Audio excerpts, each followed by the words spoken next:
নোয়াখালী বিভাগ বাস্তবায়নের দাবিতে সাংবাদিকদের সাথে মতবিনিময় সভা। নোয়াখালী বিভাগ বাস্তবায়নের দাবিতে আন্দোলন সফল করার লক্ষ্যে গ্রেটার নোয়াখালী ডেভেলপমেন্ট অ্যাসোসিয়েশনের উদ্যোগে মতবিনিময় সভা অনুষ্ঠিত হয়েছে। বুধবার 15 অক্টোবর বেলা 11:30টায় সোনাইমুড়ি উপজেলা প্রেস ক্লাবে সাংবাদিকদের সাথে এই মতবিনিময় সভা অনুষ্ঠিত হয়। বৃহত্তর নোয়াখালীর কোটি লোকের প্রাণের দাবি নবম প্রশাসনিক বিভাগ হিসেবে নোয়াখালী বিভাগ নামকরণের নতুন বিভাগ প্রতিষ্ঠা ও বাস্তবায়নের দাবি আদায়ে সরকারের দৃষ্টি আকর্ষণ ও পদক্ষেপ নিতে দীর্ঘদিন থেকে বিভিন্ন রাজনৈতিক, সামাজিক ও স্বেচ্ছাসেবী সংগঠন সহ নোয়াখালী বিভিন্ন স্তরের লোকজন সভা সমাবেশ, মানববন্ধন সহ যাবতীয় কর্মসূচি শহর, গ্রামগঞ্জ, পাড়া মহল্লা থেকে শুরু করে সামাজিক যোগাযোগ মাধ্যমে আন্দোলন অব্যাহত রয়েছে। নোয়াখালী বিভাগ বাস্তবায়নের দাবি আদায়ে বিভিন্ন স্বেচ্ছাসেবী সংগঠনের মধ্যে গ্রেটার নোয়াখালী ডেভেলপমেন্ট অ্যাসোসিয়েশনের ব্যানারে মুখ্য সমন্বয়ক জহিরুল ইসলাম আন্দোলন সফল করার লক্ষ্যে গত 2 বছর থেকেই প্রতিটি পাড়া মহল্লা, গ্রামগঞ্জ, শহর, শিক্ষা প্রতিষ্ঠান সহ সর্বস্তরের মানুষের সাথে মতবিনিময় করে আসছেন। আন্দোলনের কর্মসূচি হিসেবে সম্প্রতি ঢাকা জাতীয় প্রেস ক্লাবের সামনে ঝড় বৃষ্টি উপেক্ষা করে গ্রেটার নোয়াখালী ডেভেলপমেন্ট অ্যাসোসিয়েশনের আহ্বানে সংগঠিত মানববন্ধন মহাসমাবেশের রূপ নেয়। নোয়াখালী বিভাগ বাস্তবায়নের আন্দোলনে উপজেলায় কর্মরত সকল সাংবাদিকদের ঐক্যমত্য লিখনিতে দাবি আদায় করার জন্য মতবিনিময় সভায় সর্বসম্মত হয়। সাংবাদিক মাসুদ করিমের সঞ্চালনায় অনুষ্ঠানের প্রধান অতিথি হিসেবে বক্তব্য রাখেন গ্রেটার নোয়াখালী ডেভেলপমেন্ট অ্যাসোসিয়েশনের মুখ্য সমন্বয়ক জহিরুল ইসলাম, সোনাইমুড়ি উপজেলা প্রেস ক্লাবের সভাপতি মাকসুদ আলম, সহসভাপতি সৈয়দ শহীদুল ইসলাম, সাবেক সাধারণ সম্পাদক আমিনুল ইসলাম মানিক, সাবেক সভাপতি খোরশেদ আলম, সাধারণ সম্পাদক সেলিম মিয়া, সাংগঠনিক সম্পাদক নূর মোহাম্মদ সবুজ, মাহবুবুল হাসান, অধ্যক্ষ মোস্তাফিজুর রহমান প্রমুখ। আরো উপস্থিত ছিলেন উপজেলা প্রেস ক্লাবের সাবেক সভাপতি মোশাররফ হোসেন সুমন সহ উপজেলায় কর্মরত সকল সাংবাদিক, বিভিন্ন শিক্ষা প্রতিষ্ঠানের ছাত্র, শিক্ষক, ব্যবসায়ী, আলেম সমাজের ব্যক্তিবর্গ উপস্থিত ছিলেন। একটা দেশের প্রতিটি ক্ষেত্রে যে অঞ্চলের লোকজনের ভূমিকা যদি 40% হয় আর 60% যদি অন্যান্য এরিয়ার লোকজনের হয়, এই অঞ্চলের লোকজনের কথা এদের চলবে ইনশাআল্লাহ।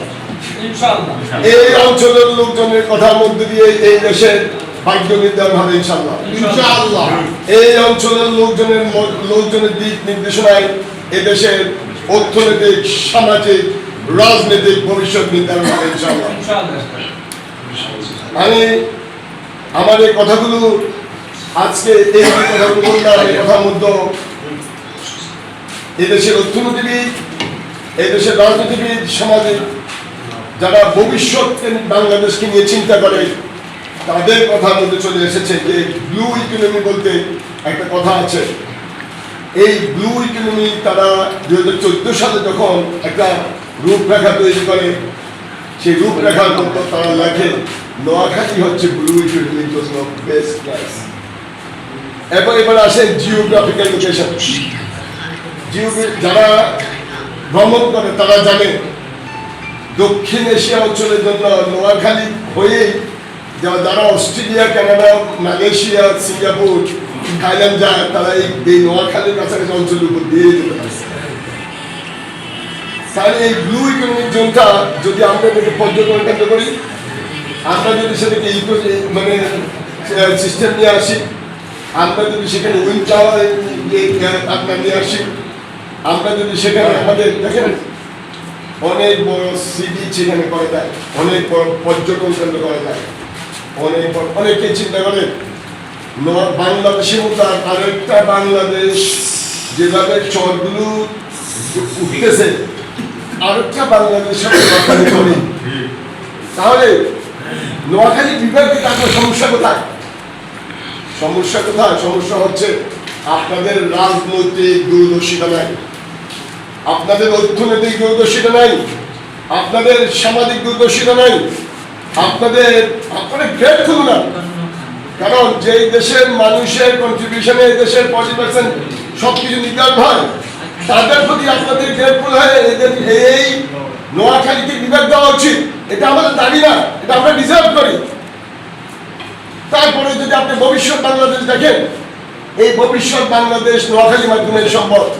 সেজন্য তো আপনি নোয়াখালীকে বিভাগ দিতে পারেন। দুঃখ লাগে, আমাদের রাজনৈতিক 54 বছর ইতিহাস, দুঃখ কষ্ট লাগে যারা সব সময় চিন্তা করেছে নিজেদেরকে নিয়ে, নিজেদের দল নিয়ে, নিজেদেরকে নিয়ে। আজকে আমার এই কথাগুলো বলতে চাই না, কারণ আমাদের প্রত্যেকেই আমাদের এই সামাজিক আন্দোলন আমাদের সবাইকে দরকার। আমি মনে করি এই 54 বছর পরে আমি দেখতে পেয়েছি একটা আলো, আমি দেখতে পেয়েছি একটা ভবিষ্যৎ। আপনারা দেখবেন আমরা যখন গত কিছুদিন থেকে আন্দোলন করেছি, বর্তমান যে গভর্নমেন্ট বৈষম্যবিরোধী যারা আজকে ইন্টারিম গভর্নমেন্টে আছে, আমাদের আশ্বাস ছিল যে তারা নোয়াখালীর সাথে অন্তত বৈষম্য করবে না, নোয়াখালীকে বিভাগ দিয়ে দিবে। যদি বিভাগ একটাই হয় বাংলাদেশে, সেটা নোয়াখালী হবে, এটাই আমাদের আমাদের আশ্বাস ছিল, আমাদের বিশ্বাস ছিল। কিন্তু অতীব দুঃখের সাথে বলতে হয়, বর্তমান ইন্টারিম গভর্নমেন্ট সেটা আমাদের বৈষম্য এখন পর্যন্ত বৈষম্য করে যাচ্ছেন। যদি না করে থাকেন আমাদেরকে ক্লিয়ার করেন যে আমরা নোয়াখালীর সাথে বৈষম্য করছি না, আমরা নোয়াখালীতে বিভাগ দিয়ে দিচ্ছি। আর আপনারা দেখেছেন আমরা শান্তিপূর্ণভাবে ঢাকায় মহাসমাবেশ করেছি, কেউ বলতে পারবে না আমাদের দ্বারা কারো কোনো ক্ষতি হয়েছে। শান্তিপূর্ণ বৃষ্টির মধ্যে ভিজে আমার ভাইয়েরা এখানে অনেকে ছিলেন, আমি দেখেছি, আমি ওনারা আমার সামনে হেঁটে যায়, আমার কষ্ট লেগেছে বৃষ্টির মধ্যে, ওনারাও ভিজে, সাংবাদিক মানুষ, কিন্তু বৃষ্টিতে ভিজে নোয়াখালীর একটা সংবাদ প্রচার করা যায়।